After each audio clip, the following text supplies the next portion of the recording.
আবারও সংঘাতে জড়িয়েছে ইরান ও ইসরায়েল। বিশ্ববাসীর চোখ এখন এই সংঘাতের দিকেই।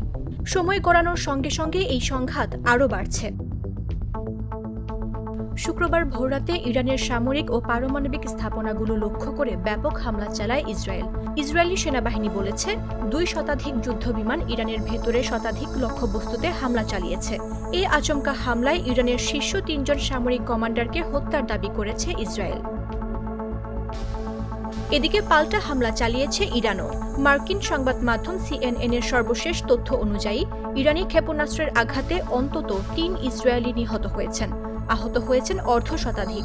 মধ্যপ্রাচ্যের চিরপ্রতিদ্বন্দ্বী দেশ দুটির মধ্যে চলমান দীর্ঘ উত্তেজনার সাম্প্রতিকতম অধ্যায় এটি। দীর্ঘদিনের শত্রু ইরান ও ইসরায়েল এখন সরাসরি সংঘাতের দিকে ধাবিত হচ্ছে। এমন পরিপ্রেক্ষিতে প্রশ্ন উঠছে দুই দেশের সামরিক সক্ষমতা, আক্রমণ করার ক্ষমতা ও আত্মরক্ষার উপায় নিয়ে। সক্ষমতার দিক থেকে তুলনা করলে দেখা যায় দুটি দেশই সামরিক দিক থেকে বেশ শক্তিশালী। গ্লোবাল ফায়ার পাওয়ারের পরিসংখ্যান অনুযায়ী ইরান সামরিক সক্ষমতার দিক থেকে ইসরায়েলের তুলনায় ৩ ধাপ এগিয়ে আছে। তবে দুটি দেশই বিশ্বের সামরিক শক্তিধর দেশের শীর্ষ ২০টি দেশের মধ্যে অবস্থান করছে। সামরিক সক্ষমতায় শীর্ষ দেশগুলোর মধ্যে র্যাঙ্কিংয়ে ইরানের অবস্থান ১৪তম আর ইসরায়েলের অবস্থান ১৭তম। প্রতিরক্ষা খাতে ইরান ও ইসরায়েল দুই দেশই প্রচুর অর্থ ব্যয় করে। তবে বাৎসরিক সামরিক বাজেটে ইরানের তুলনায় ইসরায়েলের ব্যয় দ্বিগুণের বেশি। ইসরায়েলের প্রতিরক্ষা বাজেট হল $২,৪৪০ কোটি। অন্যদিকে ইরানের বাজেট $৯৯৫ কোটি। এই র্যাঙ্কিংয়ে ১৪৫ দেশের মধ্যে ইরান ৩৩তম অবস্থানে আর ইসরায়েল ১৯তম অবস্থানে রয়েছে। গ্লোবাল ফায়ার পাওয়ার জানাচ্ছে, সৈন্য সংখ্যার হিসেবে ইসরায়েলের চেয়ে এগিয়ে আছে ইরান। ইরানের নিয়মিত সেনা আছে ১১,৮০,০০০, যেখানে ইসরায়েলের সৈন্য সংখ্যা ৬,৭০,০০০। এর মধ্যে ইরানের রিজার্ভ সৈন্য সংখ্যা ৩.৫ লাখ আর ইসরায়েলের রিজার্ভ সেনা আছে ৪,৬৫,০০০। ইরানের মোট সামরিক বিমানের সংখ্যা ৫৫১টি আর ইসরায়েলের আছে ৬১২টি। এর মধ্যে ইরানের যুদ্ধবিমান আছে ১৮৬টি আর ইসরায়েলের যুদ্ধবিমান আছে ২৪১টি। ইরানের অ্যাটাকিং বিমান সংখ্যা ২৩টি, যেখানে ইসরায়েলের আছে ৩৯টি। ইরানের পরিবহন বিমান আছে ৮৬টি, ইসরায়েলের আছে ১২টি। ইরানের প্রশিক্ষণ বিমান ১০২টি আর ইসরায়েলের আছে ১৫৫টি। গ্লোবাল ফায়ার পাওয়ারের পরিসংখ্যান অনুযায়ী ইরানের হেলিকপ্টার আছে ১২৯টি আর ইসরায়েলের ১৪৬টি। ৪৮টি অ্যাটাক হেলিকপ্টার নিয়ে ইরানের চেয়ে শক্তিশালী ইসরায়েল। ইরানের অ্যাটাক হেলিকপ্টারের সংখ্যা ১৩টি। গ্লোবাল ফায়ার পাওয়ারের তথ্য অনুযায়ী ট্যাঙ্ক ও সাঁজোয়া যানের দিক থেকে ইসরায়েলের চাইতে এগিয়ে আছে ইরান।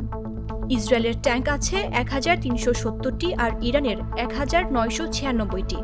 সাঁজোয়া যান আছে ইরানের ৬৫,৭৬৫টি আর ইসরায়েলের আছে ৪৩,৪০৩টি।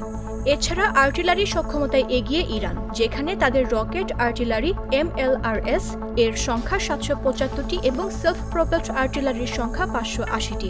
অন্যদিকে ইসরায়েলের এদিক থেকে সেলফ প্রোপেলড আর্টিলারির সংখ্যা ৬৫০টি এবং MLRS বা রকেট আর্টিলারির সংখ্যা ১৫০টি। গ্লোবাল ফায়ার পাওয়ার বলছে, নৌবাহিনীর শক্তির দিক থেকে এগিয়ে আছে ইরান।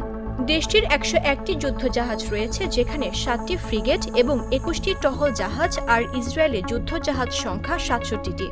এর মধ্যে টহল জাহাজ আছে ৪৫টি এবং ইসরায়েলের কোনো ফ্রিগেট নেই। সাবমেরিনের দিক থেকেও ইরান শক্তিশালী। দেশটির সাবমেরিন আছে ১৯টি, যেখানে ইসরায়েলের সাবমেরিন আছে ৫টি। যুক্তরাষ্ট্রভিত্তিক আর্মস কন্ট্রোল অ্যাসোসিয়েশনের তথ্য অনুযায়ী ইসরায়েলের কাছে প্রায় ৯০টি পারমাণবিক বোমা রয়েছে বলে ধারণা করা হচ্ছে।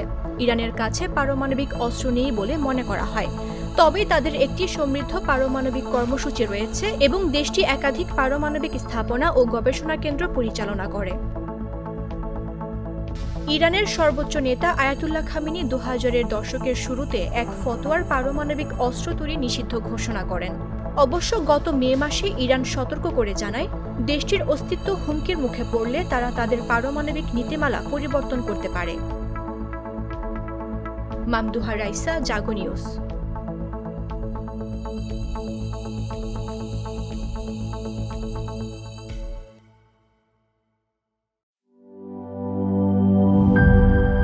ঠান্ডা জেলি আর পানীয়র এক অসম কম্বিনেশন ড্রিঙ্কো। চিল থাকতে চান? ড্রিঙ্কো চাবান।